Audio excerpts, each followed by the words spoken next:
Ma'am నమస్తే అండి. నమస్కారం అండి. డాక్టర్ గారు, ఊబకాయం, ఒబెసిటీ ఇది పెద్ద యూనివర్సల్ ప్రాబ్లము. దీని గురించి రకరకాల క్లినిక్స్, రకరకాల ట్రీట్మెంట్స్ ఇలా ఉన్నాయి. అవునండి. అసలు ఈ ఊబకాయాన్ని ఎలా డిఫైన్ చేస్తారు మీరు? కరెక్ట్. యాక్చువల్లీ ఇది చాలా మందికి తెలియంది. జస్ట్ బరువు అని అనుకుంటారు. ఎంత బరువు ఉంటే దీన్ని ఒబెసిటీ అంటాము, అసలు ఏంటిది అని తెలుసుకోవటం it's a very important topic. Obesity అంటే ఏంటంటే బాడీ ఫ్యాట్ అనేది, అంటే బాడీలో మజిల్ కన్నా బోన్ కన్నా ఫ్యాట్ అనేది ఎక్కువగా ఉంటే దీన్ని మనం ఒబెసిటీ అని అంటాము. జనరలీ బాడీ మాస్ ఇండెక్స్ అని అంటాం మనం, బిఎంఐ. బిఎంఐ మనం ఎలా క్యాలిక్యులేట్ చేస్తామంటే ఒక పర్సన్ది హైట్ వెయిట్ క్యాలిక్యులేట్ చేస్తే అది మోర్ దెన్ 30 ఉందనుకోండి, ఇది ఒక నార్మల్ ఫార్ములా. ఇది మనం గూగుల్లో కూడా పెడితే మనకు వచ్చేస్తుంది నార్మల్ ఫార్ములా. 30 కన్నా ఎక్కువ ఉందనుకోండి దీన్ని ఒబెసిటీ అని అంటాము. జనరలీ 25 to 30 మధ్యలో ఓవర్ వెయిట్ ఉన్నట్టు అర్థం. 30 కన్నా ఎక్కువ ఉంటే దీన్ని ఒబెసిటీ అని అంటాం అనమాట. జనరలీ ఒబెసిటీ అంటే ఏంటంటే బాడీలో ఫ్యాట్ సెల్స్ అనేవి ఎక్కువ ఉండటం. ఆ ఫ్యాట్ సెల్స్ అనేవి ఎందుకు ఎక్కువ ఉంటాయి అంటే, ఒకటి డైట్ వల్ల అవ్వచ్చు. డైట్ అంటే ఏంటంటే షుగర్స్ ఎక్కువ తిన్న వాళ్ళు కానివ్వండి, కార్బోహైడ్రేట్స్ ఎక్కువ తిన్న వాళ్ళు కానివ్వండి, డీప్ ఫ్రైడ్ ఫుడ్స్ ఎక్కువ తీసుకునే వాళ్ళు కానివ్వండి, alcohol consumption, basically calorie foods అంటే ఎక్కువ క్యాలరీస్ ఉన్న ఫుడ్ తీసుకునే వాళ్ళు. అలాగే కాకుండా థైరాయిడ్ ఉన్న వాళ్ళకి కూడా ఉండే అవకాశం ఉంది. కొన్ని మెడికేషన్స్కి కూడా సైడ్ ఎఫెక్ట్స్ వస్తాయి. ఇప్పుడు ఫర్ ఎగ్జాంపుల్ షీజర్స్ అంటే ఫిట్స్కి కొంతమంది మెడికేషన్స్ తీసుకుంటారు, దానికి సైడ్ ఎఫెక్ట్స్ ఒబెసిటీ లేదా వెయిట్ గెయిన్ వచ్చే అవకాశం ఉంది. కొన్ని షుగర్ టాబ్లెట్స్కి కూడా వెయిట్ గెయిన్ వచ్చే అవకాశం ఉంది. అలా కొన్ని మెడికేషన్స్, ఈవెన్ బీటా బ్లాకర్స్ అని అంటాం అనమాట. బీటా బ్లాకర్స్ అంటే కొన్ని హార్ట్కి కానివ్వండి, లివర్కి కొన్ని మెడికేషన్స్ ఇస్తాం. వీటికి కూడా సైడ్ ఎఫెక్ట్స్ ఏంటి అంటే బరువు అనేది పెరిగే అవకాశం ఉంది. సో డైట్ అవ్వచ్చు. డైట్ అంటే deep fried foods, packaged foods, processed foods, sugars, canned foods ఎక్కువ తీసుకునే వాళ్ళు, along with alcohol. Second thing ఏంటంటే వెయిట్ అనేది కరెక్ట్గా యూజ్ చేయని వాళ్ళు. అంటే ఇప్పుడు ఫర్ ఎగ్జాంపుల్ మనకి ఈ రోజుకి ఒక 2000 క్యాలరీస్ మనకి ఇంటేక్ ఉండాలి. ఓకే, అంటే మనం చేసే ఫిజికల్ యాక్టివిటీకి వాటికి కలిపి ఫర్ ఎగ్జాంపుల్ చెప్తున్నా. కానీ వాళ్ళు 2500 క్యాలరీస్ తిన్నారు. మనకు అవసరం మన యాక్టివిటీని బట్టి, మన డే టు డే లైఫ్ని బట్టి 2000 క్యాలరీస్ తినాలనుకోండి, కానీ 2500 క్యాలరీస్ తిన్నారు. అంటే ఆ ఎక్స్ట్రా 500 క్యాలరీస్ ఏదైతే ఉందో అది బాడీ ఫ్యాట్గా బాడీలో స్టోర్ చేసేసుకుంటుంది.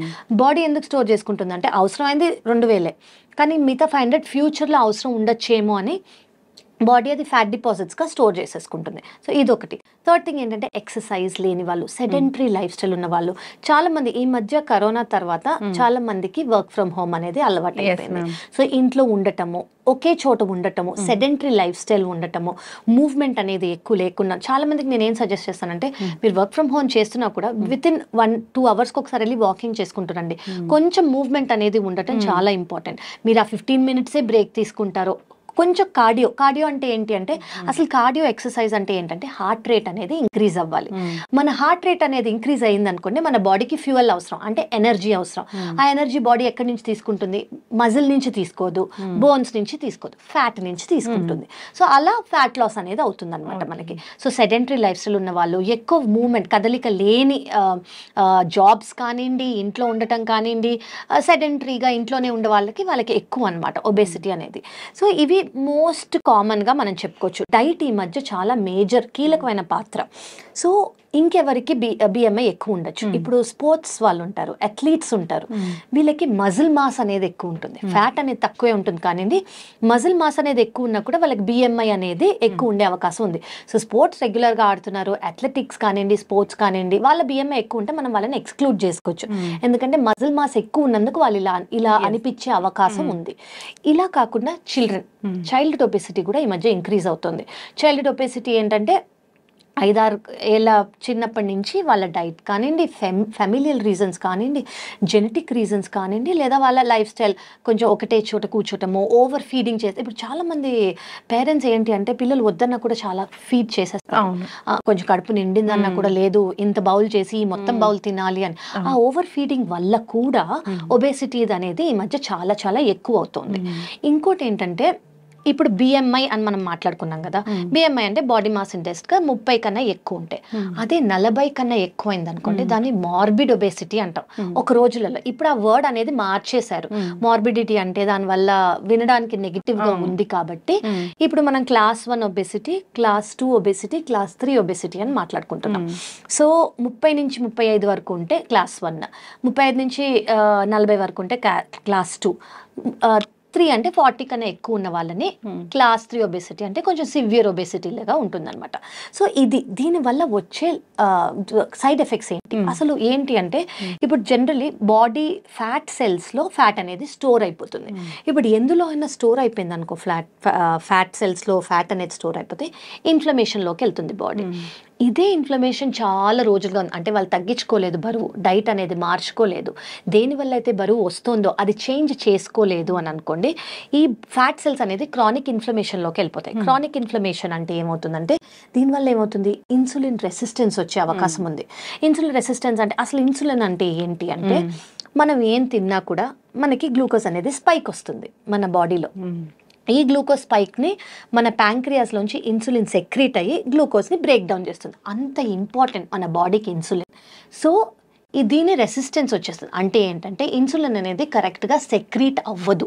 కరెక్ట్గా సెక్రీట్ అవ్వనప్పుడు ఏమవుతుందంటే గ్లూకోజ్ స్పైక్ వస్తుంది, షుగర్స్ ఎక్కువ అవుతాయి, కానీ ఇన్సులిన్ షుగర్ని బ్రేక్ చేయలేకపోతుంది. సో బాడీలో షుగర్స్ అనేవి ఎక్కువ అవుతాయి. సో దీని వల్ల వచ్చే హానికరమైన ప్రాబ్లమ్స్ ఏంటి అంటే, ఒకటి ఒబేసిటీ ఉంటే ఇన్ఫ్లమేషన్ అనేది ఎక్కువ అవుతుంది. క్రానిక్ ఇన్ఫ్లమేషన్ వల్ల ఇన్సులిన్ రెసిస్టెన్స్ అవుతుంది. దీనివల్ల షుగర్స్ అంటే డయాబెటీస్ వచ్చే అవకాశం ఉంది, దానివల్ల స్ట్రోక్ వచ్చే అవకాశం ఉంది, హార్ట్ ప్రాబ్లమ్స్ వచ్చే అవకాశం ఉంది, ఫ్యాటీ లివర్ వచ్చే అవకాశం ఉంది. సో ఇవన్నీ అనేవి జస్ట్ మార్బిడ్ ఒబేసిటీ లేదా ఒబేసిటీ వల్ల, అంటే క్లాస్ 3 ఒబేసిటీ లేదా ఒబేసిటీ అనేది ఉన్నందుకు సైడ్ ఎఫెక్ట్స్ అన్నమాట. కరెక్ట్, దీని వల్ల అంటే లోపల అయ్యే రూట్ కాజ్ ఇదన్నమాట. సో దీనికి మనము దేని వల్ల వచ్చింది అని ఇంకోటి, బాడీ మాస్ ఇండెక్స్ కాకుండా వేస్ట్ సర్కంఫరెన్స్ అంటాం. వేస్ట్ సర్కంఫరెన్స్ అంటే ఇప్పుడు మన దగ్గర ఒక టేప్ ఉంది, మెజరింగ్ టేప్ ఉంది అనుకోండి.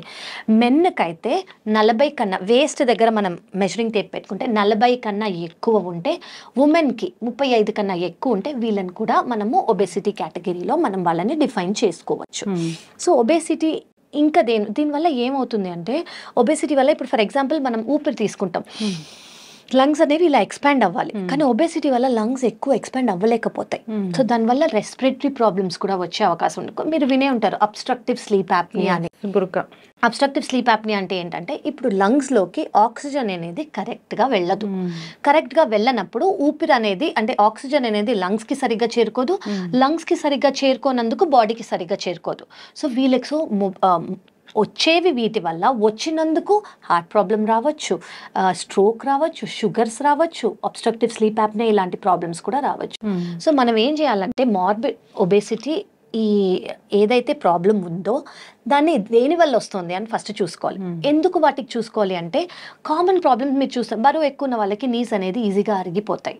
ఎందుకంటే ఆ బరువు అంతా మన డిపెండెంట్ పార్ట్ నీస్ మీద పడతాయి. ఆర్థరైటిస్ కానివ్వండి, నీ ప్రాబ్లం కానివ్వండి, ఆస్తమా కానివ్వండి, బ్రీతింగ్ ప్రాబ్లం కానివ్వండి, అబ్స్ట్రక్టివ్ స్లీప్ యాప్నియా కానివ్వండి, ఇవన్నీ వచ్చే అవకాశం ఉంది. సో ఒబేసిటీ బరువు ఉంటే ఏమవుతుంది, అంత చిన్న వర్డ్ కాదు, దీనివల్ల ప్రతి ఒక్క ఆర్గన్, బోన్స్, మజిల్స్ అన్నీ ఎఫెక్ట్ అవుతాయి. సో మనం అనేది ఒబేసిటీ వల్ల ఇవన్నీ వచ్చే అవకాశం ఉంది కాబట్టి మనం ఒబేసిటీని ఎట్ ద రూట్లోనే మనం స్టాప్ చేసుకున్నాం అనుకోండి, మనం ప్రతి ఒక్క ఆర్గన్కి హెల్ప్ చేసినట్టు అనమాట. అండ్ ఇంకోటి ఏం చూసామంటే, ఏషియన్స్లో మన ఎస్పెషల్లీ ఏషియన్స్లో బిఎంఐ కొంచెం తక్కువ ఉన్నా కూడా అంటే హయ్యర్ రిస్క్లు ఉన్నాయి. ఇది ఒక చాలా స్టడీస్ ప్రూవ్ చేశాయి అనమాట. ఇప్పుడు అదే నార్త్ అమెరికన్ వాళ్ళకి అనుకోండి, బిఎంఐ కొంచెం ఎక్కువ ఉన్నా కూడా హెల్త్ రిస్క్లు తక్కువ. ఇప్పుడు నేను చెప్పిన హెల్త్ రిస్క్, కానీ ఏషియన్కి బిఎంఐ అనేది కొంచెం ఎక్కువ ఉన్నా, 25 దాటి 30 దాటి ఉన్నా కూడా, కొంచెం తక్కువ రేంజ్లో ఉన్నా కూడా హెల్త్ రిస్క్లు అనేవి ఎక్కువ ఉన్నాయి. కాబట్టి మనం బిఎంఐ అనేది మెయింటైన్ చేసుకోవటం అంటే 20 నుంచి 25 లోపల, 25 దాటితే ఓవర్ వెయిట్, 30 దాటితే ఒబెసిటీ. సో 20 నుంచి 25 లోపల మనం మెయింటైన్ చేసుకున్నాం అనుకోండి, బాడీ ఫంక్షన్ చాలా బాగుంటుంది, చాలా ఆర్గన్స్ అనేవి బర్డెన్ ఫీల్ అవుతాయి అనమాట, ఫ్యాట్ డిపాజిట్స్ వల్ల సరిగ్గా పనిచేయలేకపోతాయి. సో అవన్నీ కూడా మనం కాపాడిన వాళ్ళం అవుతాం. ఎస్, ఖచ్చితంగా మ్యామ్, చాలా చక్కగా చెప్పారు. అసలు ఊబకాయం అంటే ఏంటి, ఒబెసిటీ అంటే ఏంటి, సో ఈ ఊబకాయం ఒబెసిటీ బారిన ఎందుకు పడతారు అంటే, సో ఇది నేను ఇందాక మీకు చెప్పినట్టు డైట్ అనేది ఇప్పుడు మనకి ఒక చోట కూర్చోగానే ఒక క్లిక్తో ఫుడ్ అనేది వచ్చేస్తుంది. అది deep fried foods, trans fats, అంటే ఆయిల్ రీహీట్ అయిన ఆయిల్లో ట్రాన్స్ ఫ్యాట్స్ అనేవి ఎక్కువ ఉంటాయి. సో అందులోనే ఫ్రైడ్ ఫుడ్ కానివ్వండి, ఏవైనా డీప్ ఫ్రైడ్ ఫుడ్స్ కానివ్వండి, జంక్ ఫుడ్ కానివ్వండి, ప్రాసెస్ ఫుడ్ కానివ్వండి, చాలా వెస్టర్నైజేషన్ అయిపోయింది మన ఫుడ్. ఒకప్పుడు ఏంటి కొంచెం ఇంటి ఫుడ్డే ఉండటము, లేదా ఇంట్లోనే ఏం చేసుకున్నా ఇంట్లోనే చేసుకోవటం. కానీ ఇప్పుడు రీయూజ్డ్ ఆయిల్స్ వల్ల, ప్యాకేజ్డ్ ఫుడ్ వల్ల, క్యాన్డ్ ఫుడ్స్ వల్ల షుగర్ కంటెంట్స్ కానివ్వండి, ఏవైతే ఫ్రక్టోస్ కానివ్వండి, ఇవన్నీ ఎక్కువ అయిపోయి ఒబెసిటీ అనేది చాలా ఎక్కువ అయిపోయింది. ఖచ్చితంగా మ్యామ్, మీరు చెప్పినట్లుగా చాలా చక్కగా చెప్పారు. సో ఒబెసిటీకి కారణాలంటే అస్సలు కొంచెం కూడా శారీరక శ్రమ లేకపోవడం, కూర్చుని చోటే ఉండడం, నిలబడి చోటే ఉండడం, ఇట్లాగా అసలు మూమెంట్ అనేది ఉండదు. అసలు వాకింగ్ చేసే వాళ్ళు చాలా తక్కువైపోయారు. అవును, ఈ మధ్య అంటే కరోనా తర్వాత కొంచెం చేస్తున్నారు, భయం అనేది అర్థమయ్యి, ఎందుకంటే దానివల్ల కూడా లైఫ్ రిస్క్ ఉంటుంది అని ఈ మధ్య అవేర్నెస్ అని మీరు ఇట్లాంటి ప్రోగ్రామ్స్ వల్ల కూడా చాలా మందికి అర్థం అవుతుంది. బికాస్ ఒబెసిటీ వల్ల ఇట్స్ నాట్ జస్ట్ కాస్మెటిక్ రీజనే కాదు, బరువు ఉంటే ఇలా ఉంటాము అలా ఉండటమే కాదు, దానివల్ల చాలా సైడ్ ఎఫెక్ట్స్ అనేది ఉంటాయని అందరికీ అర్థం అవ్వాలి. మీరు చెప్పినట్లు చిన్నపిల్లల్లో ఒబెసిటీ అనేది ఎంత బాధాకరమైన విషయం. కరెక్ట్ అండి.